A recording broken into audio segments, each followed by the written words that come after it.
The Buddha sat beneath the Bodhi tree, his serene presence radiating wisdom. Disciples gathered, seeking guidance on suffering and its meaning. His gaze softened as he observed their troubled hearts, eager for enlightenment. Life, my children, the Buddha began, is an ocean filled with waves of joy and pain. He paused, allowing his words to settle like morning dew on leaves. The wind carried the gentle rustle of trees, harmonizing with his voice. Suffering, like the autumn wind, touches all beings without exception, the Buddha continued. Do not resist it, but seek its lesson. Among the disciples, a man named Ananda raised his hand, his face heavy with sorrow. The Buddha gestured for him to speak, his eyes filled with compassion. Master, Ananda said, how can we carry this suffering without it consuming our spirit? The Buddha smiled, a flicker of warmth in the stillness. I will share the story of Kisagotami, a mother with a broken heart. By accepting what is as it is, acceptance transforms pain into understanding, fear into clarity. The light in his voice reflected the sweetness of early motherhood. One day, her child fell ill and passed, leaving her spirit shattered by grief. It is the courage to see clearly and act without attachment. The disciples listened intently as the sun's rays filtered through the leaves. Struggles stem from resistance to what is. Acceptance clears the path to serenity, Buddha said, his voice unwavering. I listened to her pain, as a physician listens to the call of an ailing patient.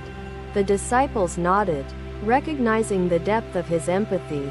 The wound of loss, of change, can lead us to great truths if we allow it, Buddha said. Rather than flee from it, sit with your wound, and it will teach you, Buddha instructed. Kisagotami, with renewed hope, knocked on every door in the village, the Buddha said. But in each household, she found stories of love and loss. To flow like the river, one must release attachment to outcomes. Suffering arises when we demand the river to change. Grief softened her heart, transforming anguish into compassion for others, the Buddha said. She returned to me, not with the mustard seed, but with newfound understanding. Pain is part of life's current. Resisting it only deepens its hold. The disciples fell silent, each pondering the depth of the Buddha's words. The forest seemed to echo his teachings. And so, my children, suffering is not an end, but a bridge to greater love. The disciples bowed their heads, absorbing the depth of his words. Ananda, his eyes moist with emotion, spoke again. Master, does this mean we must invite suffering to cultivate compassion? The Buddha raised his hand gently, as if lifting a veil of misunderstanding. No, Ananda, he said, his voice firm yet kind. We do not seek suffering, but when it arises, we do not turn away. The moonlight filtered through the branches, casting patterns of light and shadow on the gathering. Compassion, the Buddha said, is born not from avoidance, but from the courage to face life fully. The disciples listened, their silence a testament to their contemplation. Do not fear the harsh winds, the Buddha continued. Let them teach you to be supple and unbreakable. His words flowed like the river, steady and cleansing. A soft heart in a harsh world is not a weakness, he said. It is the greatest strength a being can possess. The Buddha turned his gaze to the forest, his thoughts momentarily distant. The trees, he said, bear storms without complaint, their roots deep in the earth's embrace. The disciples followed his gaze, the wisdom in his analogy not lost on them. Like the trees, root yourselves in mindfulness and compassion, the Buddha advised. In doing so, you shall weather all storms. The forest hummed with life, a gentle reminder of the interconnectedness of all beings. But resisting the storm only exhausts the spirit. Acceptance allows us to stand firm. The sun rose higher, casting golden light upon the gathering. The Buddha's teachings seemed to weave together like threads of silk. For in her pain, We see our shared path to liberation. The gathering dispersed. The disciples walking quietly under the starlit sky. The Buddha remained under the Bodhi tree, a serene figure in the moonlight. His presence emanated peace, a beacon for those seeking solace in a world of suffering. The lessons of the evening, like seeds, took root in the hearts of his disciples, promising growth and transformation. The forest whispered its ancient secrets, harmonizing with the soft wisdom of the awakened one. Another day, another journey. The Buddha wandered through Rajagaya, his calm presence illuminating the bustling chaos surrounding him. Disciples followed, their minds uneasy amid the city's greed and suffering. The Buddha paused near a grove, his serene gaze resting on the troubled hearts before him. The world, my children, he said, tests our spirit, yet within its turmoil lies the path to liberation. His voice flowed like a gentle stream, soothing their restless minds. In the chaos, we must find the stillness within. Untethered by attachment and desire, he continued. Among the disciples, a young man named Sudapal raised his hand, trembling with uncertainty. The Buddha nodded, encouraging him to speak, and so the morning passed, with the Buddha teaching the art of loving what is. His voice echoed in their hearts. In these very forests the Buddha began.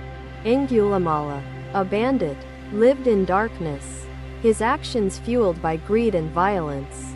The disciples leaned closer, eager for the wisdom in the tale. Angulimala cut a finger from each of his victims, wearing them as a necklace to mark his path. The Buddha continued. His voice carried the weight of the story, its echoes reverberating in the grove. One day, Angulimala set his sights on me, believing I was his next conquest. The disciples gasped, their faces reflecting both fear and fascination. I walked calmly as he pursued me, his sword trembling in his grasp. The Buddha said, despite his threats, I met him with kindness and compassion, unshaken by his violence. Ananda, he said softly, do you see how this lotus rises above the mud, untouched by its surroundings? The disciples nodded, their curiosity piqued. The Buddha continued, his voice steady and filled with warmth. His heart, hardened by years of violence, cracked open in the light of my words.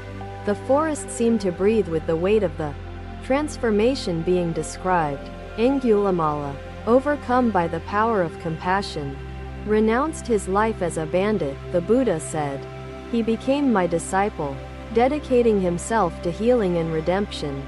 The disciples sat silently, absorbing the profound lesson embedded in the tale. Even the harshest heart can find solace in the embrace of compassion, the Buddha said. Suffering teaches us resilience, and resilience leads us to clarity and wisdom. The disciples exchanged glances, their hearts stirred by the profundity of the Buddha's words. Master, does this mean that peace is stronger than violence? He asked. The Buddha gestured toward the city, its bustling energy alive beyond the grove. Peace, my child, is not a shield but a flame that burns away the darkness, he said. The untethered spirit resists greed and desire, choosing love over fear, he explained. The disciples nodded, their hearts swelling with understanding and gratitude. To walk the untethered path, the Buddha said, is to embrace simplicity and mindfulness. Free from the chains of attachment, resistance blinds us. Acceptance opens our eyes to possibility. Their roots run deep, yet they do not cling to the soil. The disciples followed his gaze, finding wisdom in the silent teachings of nature. Like the trees, root yourselves in mindfulness, allowing your spirit to grow unbound, the Buddha said. His presence radiated calm, a beacon for those seeking freedom from life's trials. Remember, my children, redemption blooms not in resisting the world, but in embracing love and kindness, he said. His words lingered in the air, a timeless echo for all beings. The disciples bowed their heads, their spirits uplifted by the profound lesson. The Buddha turned his gaze toward the horizon, his thoughts momentarily distant. The villagers sat by the pond, their burdens momentarily lifted. The Buddha's presence felt like the balm for their troubled souls. The disciples followed, their steps lighter, their resolve strengthened by the truth revealed. In the chaos of the world, you will face storms, the Buddha said. The lotus seeks light and blooms. The villagers wiped their tears, their spirits rejuvenated by the Buddha's teachings. His disciples carried his words within, their spirits unbound by greed and fear. Together, they embraced the untethered path, their hearts soft but resilient. The forest, like a witness to their journey, whispered its ancient secrets, harmonizing with the wisdom of the awakened one. Another day, another call for compassion. The Buddha journeyed to Vesali, a village gripped by famine and despair. His disciples hesitated, their hearts heavy with fear of the suffering awaiting them. The Buddha stood resolute, his gaze unwavering as he addressed their concerns. The golden thread of humanity lies in its capacity to love amidst adversity, he said, his voice calm and firm. The disciples nodded, their spirits buoyed by his determination, following him into the heart of Vesali's sorrow. The village was quiet, its streets empty and homes shuttered, echoing the weight of illness and hunger. The Buddha walked among the villagers, his presence radiating peace and reassurance. The villagers thanked him, their burdens lightened. The Buddha gestured toward the horizon, where the pond met the sky. He addressed the crowd, his tone gentle yet strong, his words carrying hope to hearts burdened by despair. The practice of loving kindness, the Buddha said, is a balm for wounds both seen and unseen. A woman stepped forward, her face gaunt, yet her eyes reflected faint hope. She knelt before the Buddha, her voice trembling with sorrow. "Master," she said, "how can kindness heal when hunger and sickness ravage our spirits?" The Buddha looked into her eyes, his compassion unwavering as he began to share wisdom. "I will teach you the Metta Sutra, a practice to cultivate love for all beings, transcending the pains of life." His voice carried the depth of ancient wisdom, reaching the hearts of all who listened.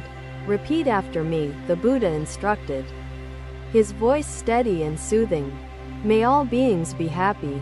May they be free from suffering." Ananda stepped forward, his heart filled with wonder. "Master," Ananda said, "the flames seem so wild, yet they move with such grace." The disciples, moved by the unfolding transformation, joined in the practice, their hearts softening amidst the collective energy. "This mantra," the Buddha said, "is not mere words but the essence of universal love, creating ripples of healing within and beyond." Do the flames cling to their form, or do they dance freely? "They dance freely, Master," Ananda replied, his voice steady but thoughtful. "They accept the wind and move with it, intending to others. You heal yourself, for love is the bridge that binds all beings," he said. The disciples bowed their heads, acknowledging the truth in his words, their spirits lightened by his guidance. The flames teach us the wisdom of impermanence and the beauty of acceptance. A young disciple, Sundari, raised her hand. The streets of Vesali, once quiet with despair, hummed with renewed energy. The villagers inspired by hope and unity. A child approached the Buddha, his small hands carrying a wilted flower, an offering of gratitude and hope. The Buddha accepted the flower, its fading beauty a symbol of resilience and renewal, placing it gently on the ground. "Even in its decay," he said, "the flower carries the promise of life." Much like the human spirit in adversity, the flames embrace the winds and dance without resistance. To love what is to dance with life's currents. Each act of kindness, the Buddha said, creates a ripple that grows into waves, touching lives beyond our own. As the sun rose over Vesali, its rays illuminated faces now softened by compassion and unity. a stark contrast to their previous despair. The Buddha sat beneath a tree, observing the transformation, his heart radiating peace and gratitude for the awakening before him. The disciples, weary but inspired, gathered around him, seeking further guidance to sustain the lessons learned. "My children," the Buddha said, "remember that the harsh world becomes bearable when love is the foundation of your spirit." His words resonated, their simplicity profound, planting seeds of resilience and compassion within each heart. The villagers, united by the teachings, began to organize efforts to care for the sick and tend to the fields. The Buddha watched as they worked together, their actions a testament to the power of collective compassion and love. "In your softness of heart," he said to the disciples, "you create ripples that touch lives far beyond your reach." The disciples bowed in reverence, their spirits renewed by the unfolding truth and the strength of humanity's capacity for love. The forest whispered ancient secrets, its rhythms harmonizing with the wisdom of the awakened one. Another day, another ripple of hope. The Buddha's teachings radiated outward, their echoes carried on the winds of Vesali's transformation. His disciples carried his words within, their spirits unbound by fear and doubt, walking the path of compassion. Together, they embraced the golden thread, weaving a tapestry of love and unity amidst the harshness of the world. The sun, a witness to their journey, shone brightly as Vesali awakened to the promise of renewal. The Buddha, his presence serene, continued his journey, leaving behind seeds of wisdom that would bloom for generations. Do not flee from it. See it clearly, and it will lose its hold. Thank you for watching. Buddha's teachings are always with you. Subscribe to our channel and we will see you in the next video.